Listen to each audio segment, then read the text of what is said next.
तक उनका भी मार्च था और उस मार्च को रोक लिया गया। चुनाव आयोग ने मिलने से इनकार कर दिया। पार्लियामेंट के अंदर हमारी मांग थी कि इस पर बहस हो, मोदी सरकार ने इस पर चर्चा करने से इनकार कर दिया। और हमें जो खबर अभी मिली है कि दिल्ली में इंडिया गठबंधन के सभी सांसदों को इस समय उनको थाने में रोक लिया गया है। पूरे देश में आज ऐसा अभियान चल रहा है और बिहार के लिए तो 11 तारीख खास दिन है। हमारे 7 शहीद उसी 1942 के आंदोलन में शहीद हुए थे।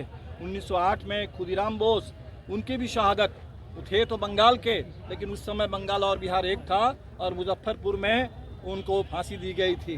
तो आज आज़ादी के आंदोलन को याद करते हुए उस आज़ादी के आंदोलन से मिला संविधान और उस संविधान में जो सबसे बुनियादी हक हिंदुस्तान के हर नागरिक को मिला है वो मताधिकार है। आज वो मताधिकार आज खतरे में है।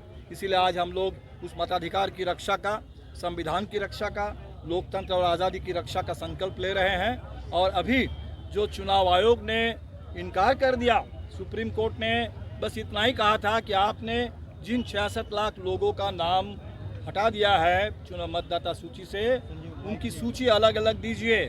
आपके हिसाब से कौन मृत हैं, आपके हिसाब से कौन बिहार से स्थायी तौर पर बाहर चले गए हैं, उसकी पूरी सूची दीजिए।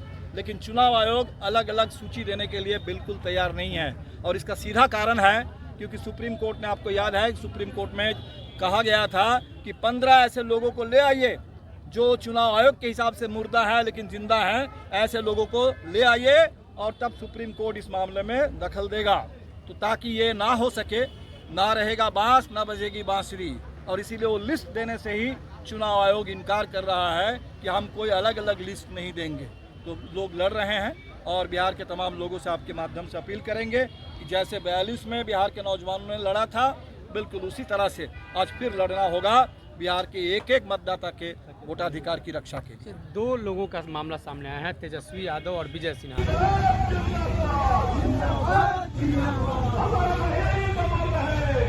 है